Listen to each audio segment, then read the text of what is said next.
Modern Drunkard magazine presents The Lost City of BoozeTown, the drinker's paradise that almost was. We all dream of a homeland for drunks, but one visionary spent much of his life trying to make that dream a reality. This is his story. It's 1952 and Mel Johnson is hustling his dream. His audience is captive. The dozen businessmen, self-styled playboys, and wealthy widows sit in a reserved club car of the Denver Zephyr, hurtling between Chicago and its namesake. Mel has spent the past hour getting the potential investors liquored up, and it's time to make his pitch.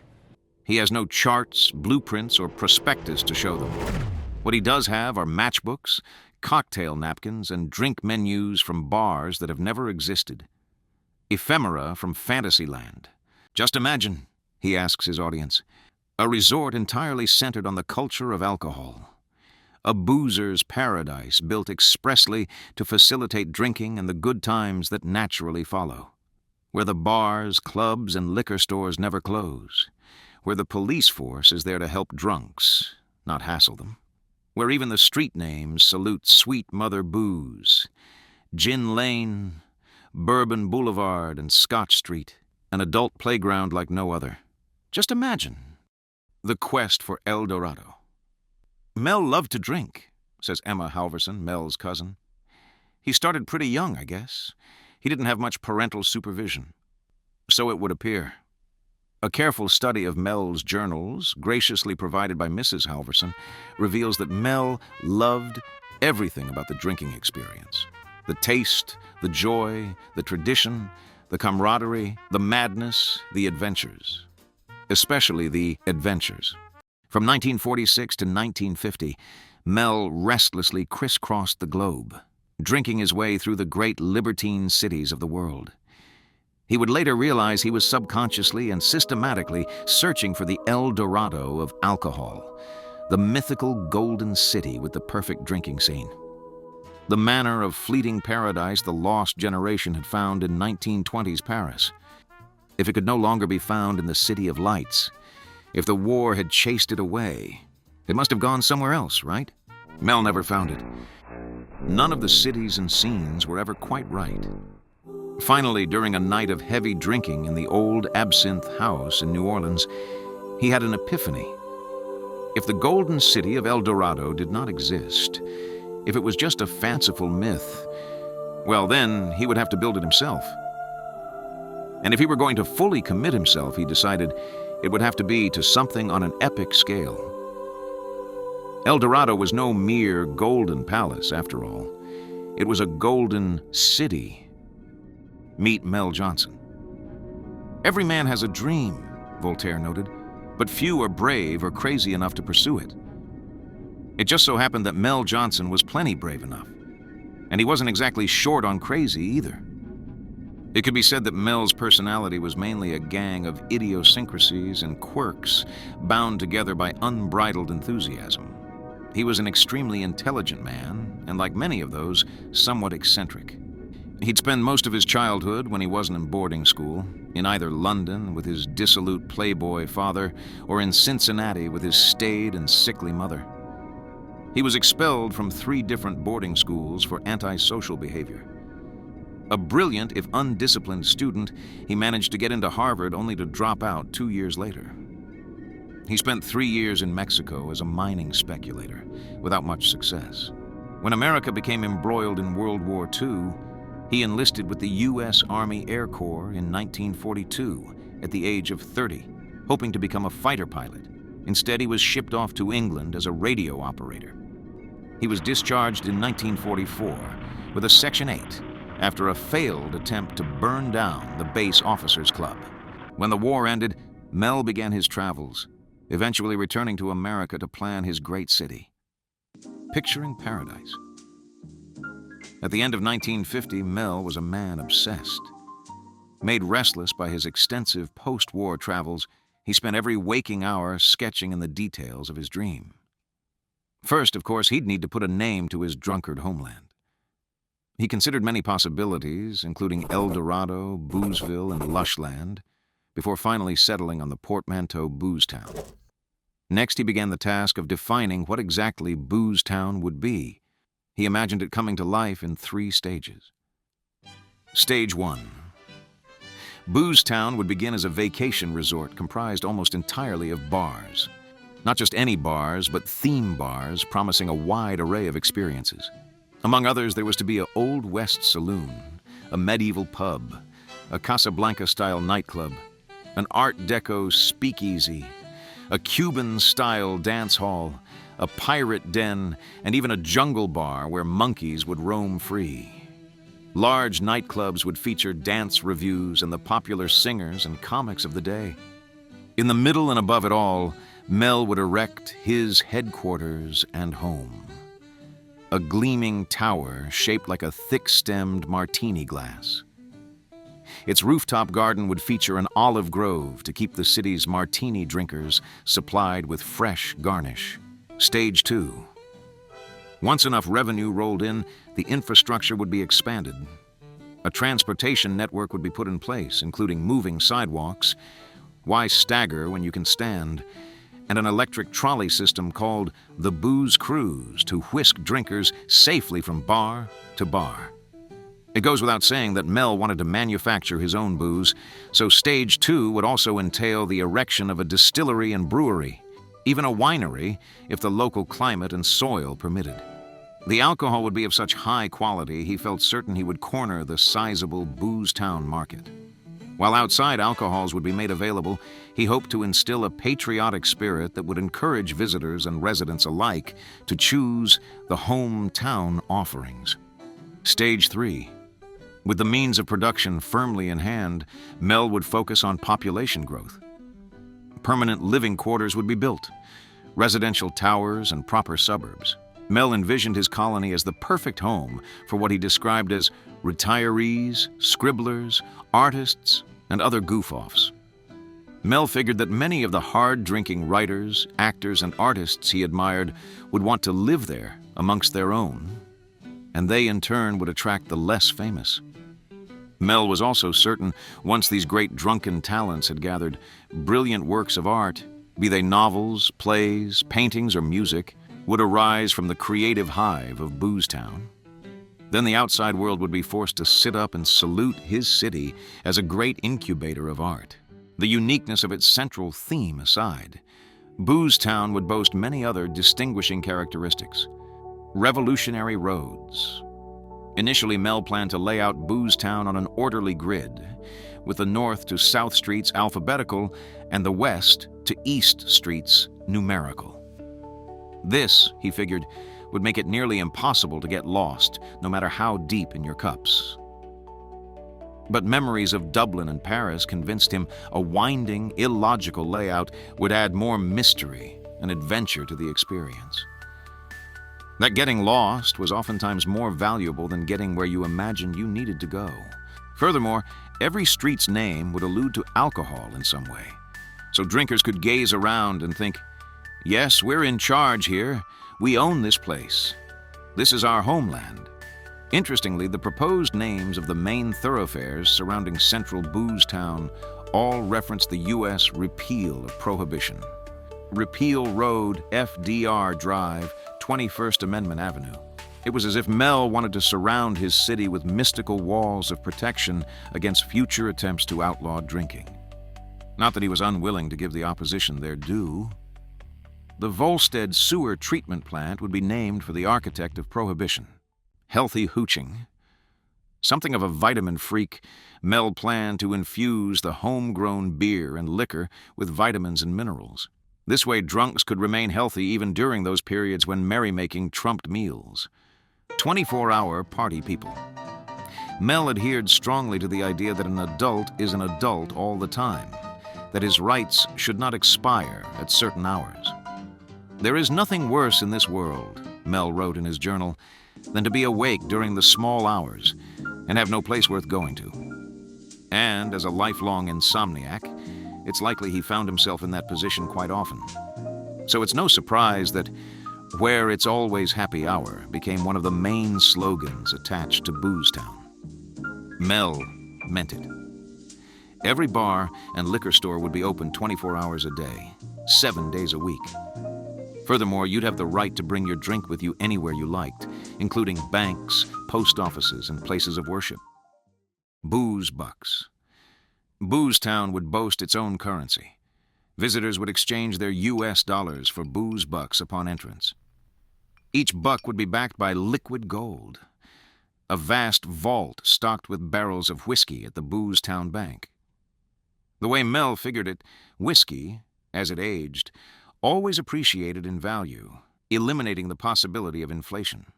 No telling how the U.S. Treasury Department would have felt about this grand notion. The party police.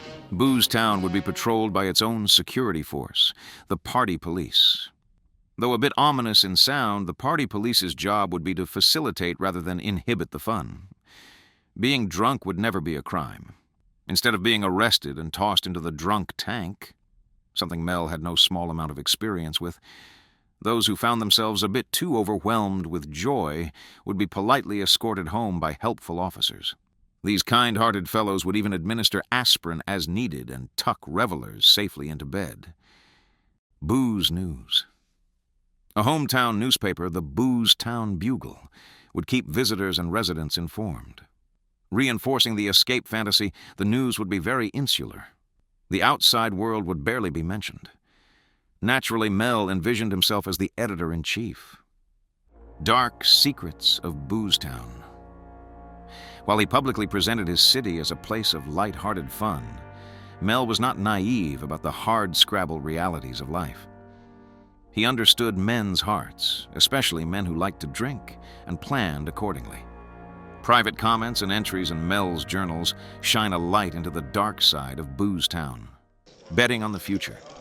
If he couldn't get the local authorities to go along, Mel planned on building underground casinos.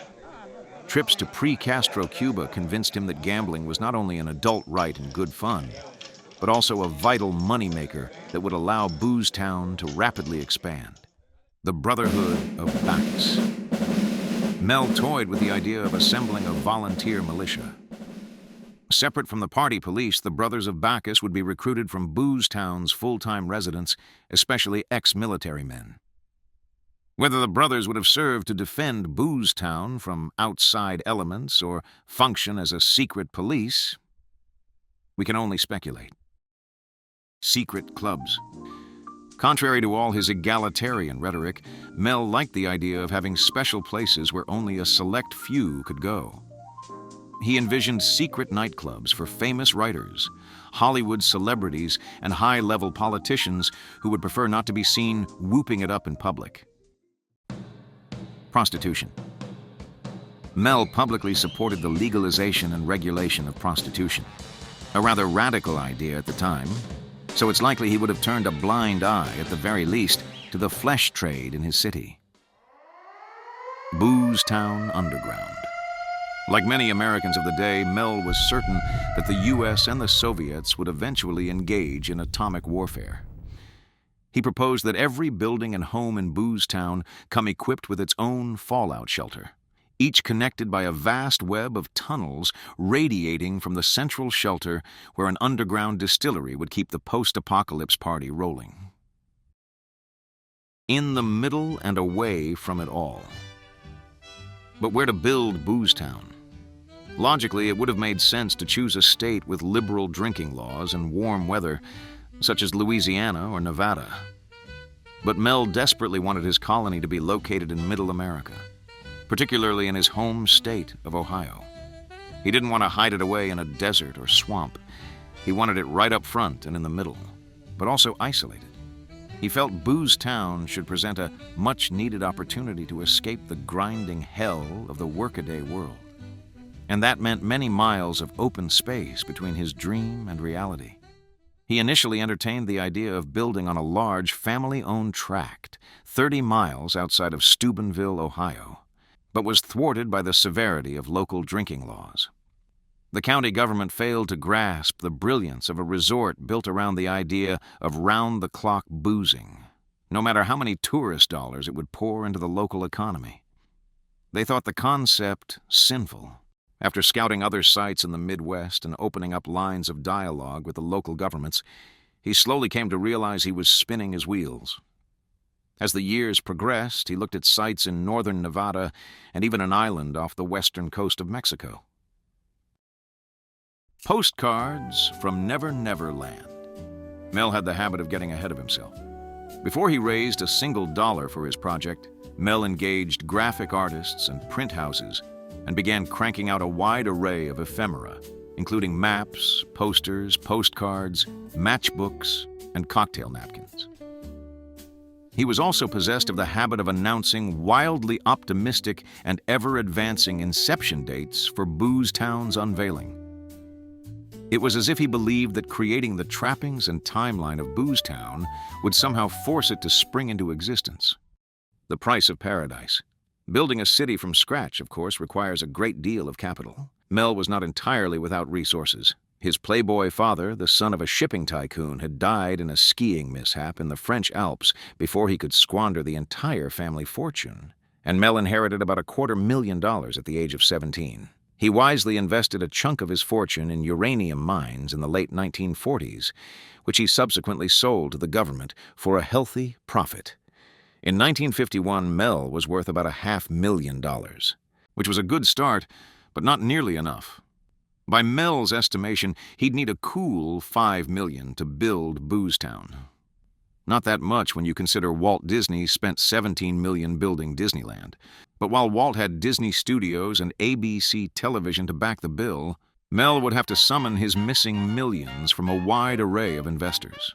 Details are hazy, but Mel probably held his first fundraiser in Cincinnati in January 1951 in the form of a masquerade party for some of the Midwest's moneyed elite. All his fundraisers were parties. Mel found alcohol helped people absorb the beauty of his idea. The problem was, they always sobered up. Once he realized the Midwest wasn't going to cough up the cash, he began throwing his fundraisers elsewhere.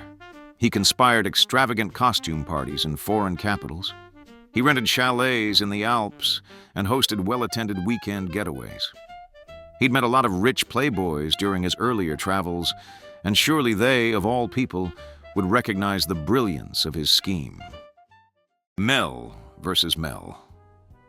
If the sheer audacity of his plan wasn't problem enough, Mel had another large obstacle, namely himself. When Mel became frustrated, as he often did during his pitches, he had the disconcerting habit of shouting at God. In the middle of a sentence, he would suddenly raise his baleful eyes to the heavens and shake a fist at the Almighty, loudly inquiring as to why he was so interested in thwarting Mel at every turn. Mel's growing paranoia was another problem. He became convinced that once his intentions became widely known, others, he especially suspected the mafia, would steal his idea and beat him to the punch. His paranoia also extended to the government. Mel was certain he was being shadowed by the FBI. Not such a crazy idea when you consider J. Edgar Hoover's since-revealed penchant for keeping tabs on radical thinkers. Pummeled by the press. The media wasn't helping matters. Initially eager for free publicity, Mel quickly learned that not everyone, especially cynical newspaper reporters, took his ideas seriously. The plain dealer called his project an unlikely scheme and suggested that Mel was trying to build a modern Gomorrah for society's rejects.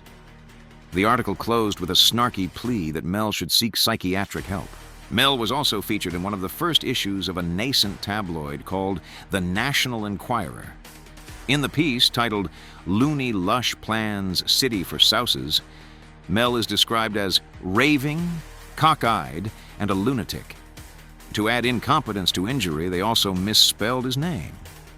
Mel would insist that the article was a hit piece ordered by the mob, who were interested in protecting their investment in Las Vegas. Mel's claim may not have been so far-fetched. It has since been revealed that the tabloid was purchased in 1952 with funds borrowed from mob boss Frank Costello, and that the mob exercised a certain amount of editorial control. Teetering on the brink of success. Despite these sundry handicaps on 3 separate occasions, Mel felt confident he had the money in place.